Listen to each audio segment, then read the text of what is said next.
The producer Firat Alani has made an excellent feature film about Fallujah, which explains the cause of the increases in congenital malformations in Fallujah, Iraq. And when we tried to put this up on YouTube, it was immediately taken down. So within 2 minutes of it being put up on YouTube, it disappeared with a message saying that the copyright was held by Canal Plus, which is the French company, the TV company, which funded the production of this film. So you can't see it. Anyway, I mean, in order to make sure that you can see it, what we have done is we've put it up on Vimeo, and at the moment it still seems to be there on Vimeo, so I shall put a stripe underneath to show you where you can access it, and I strongly advise you to pull it down and to watch it, because it's a very, very powerful film. And you have to ask the question why it was that it was taken off so rapidly. And when you look at it closely and you try to figure out why it was taken off so quickly, the answer is perfectly clear, because the people who took it down don't want it to be shown in the United States, so people can find out the cause of the congenital malformations in Iraq, which is the uranium weapons that were used in Iraq by the US-led forces in 2004. So Firat travels to Fallujah, and he interviews various people there and discovers that there is in fact a large increase in congenital malformations there.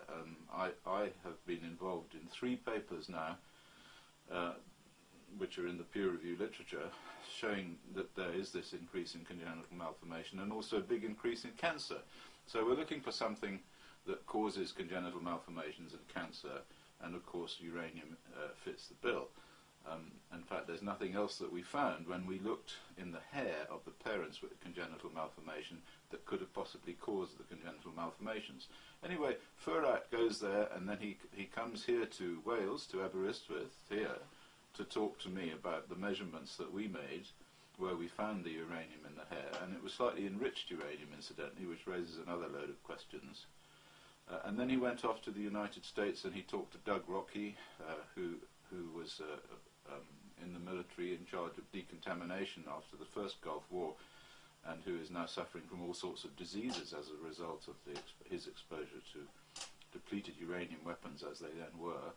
And he talks to people from the Pentagon and from and also to, interestingly, to an American Gulf veteran called Gerard Matthews, who is also suffering, and this is Gulf War II, 2003 veteran, who is also suffering from all sorts of dreadful diseases, and whose daughter has the same sort of congenital malformation that are being picked up in Iraq. So anyway, watch this film and realize that there is a big cover-up of the effects of these weapons, and pressure has to be brought on the authorities and on the military to stop using these weapons and to investigate the whole issue. Because I have to say that there is a large amount of uranium circulating in the atmosphere now. So it's not just a question of people in Fallujah. It's also people in Iraq and people in Europe and people in the United States. The concentration of uranium in high-volume air samplers at the Atomic Weapons Research Establishment in Aldermaston, Berkshire, so we can actually monitor the levels of uranium in the atmosphere, and these levels have been just consistently rising ever since the first Gulf War. So have a look at the film, download it if you can, and disseminate it all over the place, because it could well be that it will be taken down from Vimeo, because there's a big powerful machine out there to try and rubbish all this and to keep the evidence of this away from people. And bring pressure to bear on your senators and congressmen and members of parliament, or any powerful people or people with authority or influence, to see if you can get this whole affair opened up and this issue raised in such a way that these weapons are banned. Thank you. Fallujah, west of Baghdad. The rebels' bastion seems to be awakening the day after an earthquake. 8 years after the war, its inhabitants are still living among the ruins.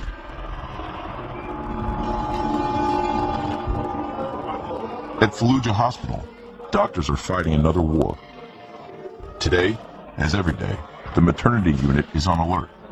A deformed baby has just been born, the 5th this week. This newborn is suffering from serious malformations. The doctors think he will survive, but he may never be able to walk. From the opposite side, please. He needs an operation. At the moment, he's much too weak for us to move forward with surgery. So we have him on observation. We have seen many other types of deformities. He's not alone. Some are more severe than others. We have some babies born without skulls, without organs, and sometimes with their legs totally twisted. Oh, look at his little legs. The mother of this baby is in shock. This woman has had 3 children before this one, all born without any health problems. This deformed baby is the first such case in her family. But there's a dramatic rise in such phenomena.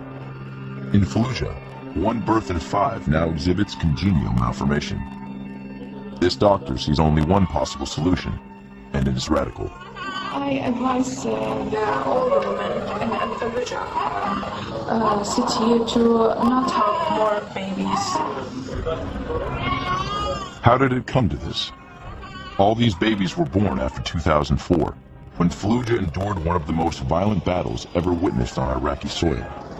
Bombs and shells rained down on the city for several weeks.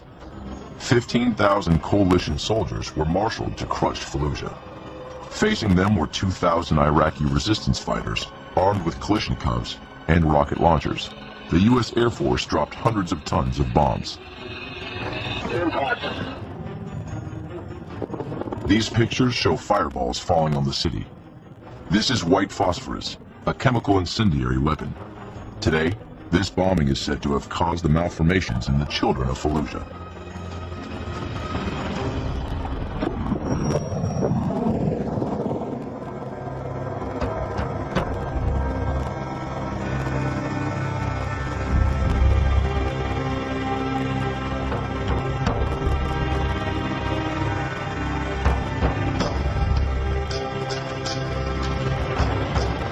Baghdad, winter 2011. How can you tell whether a city is no longer at war? Perhaps by observing the passers-by crisscrossing the streets. In Iraq, peace is gradually settling, but the stench of war is still noticeable. The Iraqi capital alternates between days of violence and days of peace.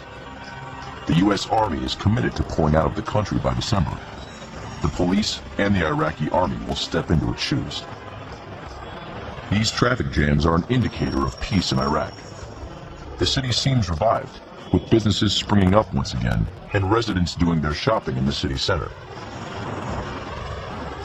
A city center that is returning to its pre-war opulence.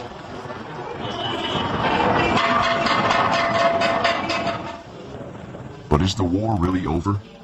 Though the situation in Baghdad has improved, other cities have been tossed into the garbage. Fallujah, for instance, my parents' hometown. After the war, the city was totally cut off.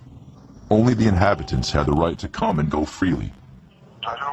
But I have family and friends there, and I speak Iraqi Arabic. I make contact with a friend in Fallujah. Come at 3 o'clock, close to the statue. I'll come and pick you up and we'll go wherever you want. This is Abu Yunus. He's 32 years old, a former football player for Fallujah, now unemployed. I first met him while doing a news report 4 years ago. It was he who called my attention to these seriously deformed babies. He came to Baghdad to fetch me because it's not possible for me to get to Fallujah without his help.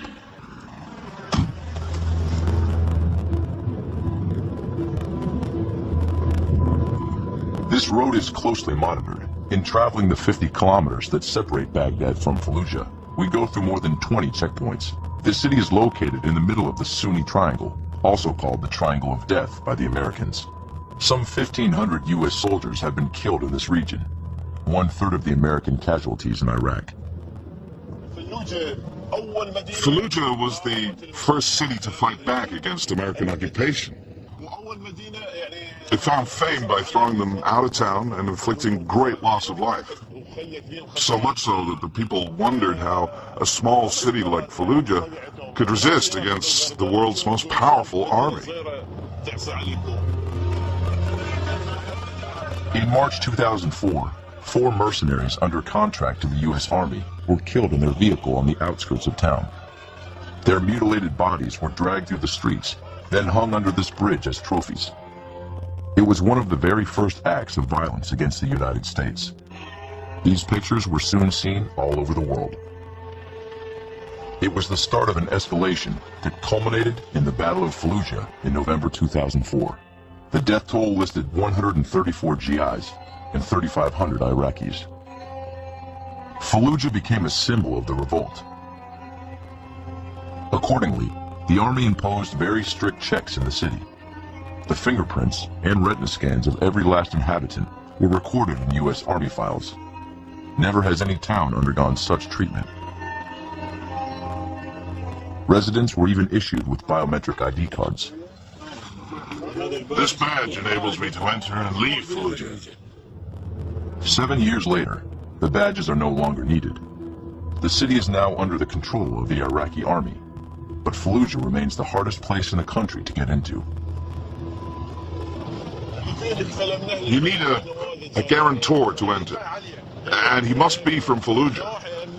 I've been asked to be responsible for you for safety reasons. So you can't just walk into Fallujah? No, not like that. As we approach the city, the tension mounts in the car. No, stop filming. Put the camera down.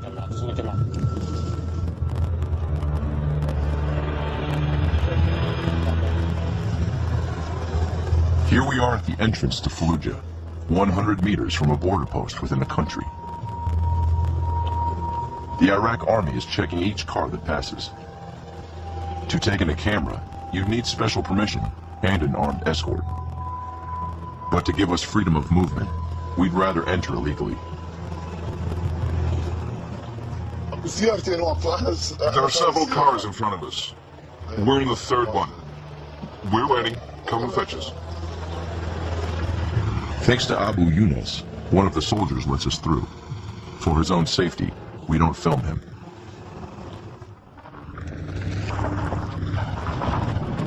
After an hour's wait, we finally pass through the checkpoint. Welcome to Fallujah.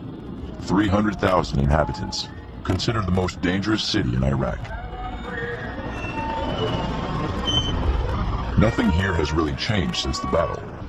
Life goes on, the streets are teeming, but the traces of war are still here, and the Iraqi soldiers carry on patrolling.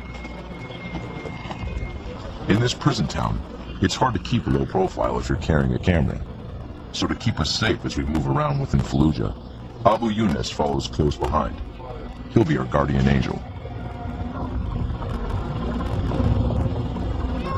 This neighborhood is one of the hardest hit by the bombing. Half the buildings are in ruins. Not one wall has been spared by bullets. This former Iraqi soldier was in the city during the American assault. He lives just opposite this building, totally destroyed. During the bombing, he noticed suspicious explosions. Just after the bombing began, the landscape changed. Even the appearance of the sky changed. The sky became kind of yellow. It lasted for several days. Even the explosions were abnormal. Now, I'm a fighter. I was an officer in the Iraqi army under the old regime. I fought for 7 years in the war against Iran. So bombs and missiles, I've seen a lot of them. I know what I'm talking about. But with these American bombs, it was different. They exploded and they produced something abnormal, something that I don't think I've ever seen before. The strange bomb that this resident refers to contained white phosphorus, a chemical incendiary weapon often compared to the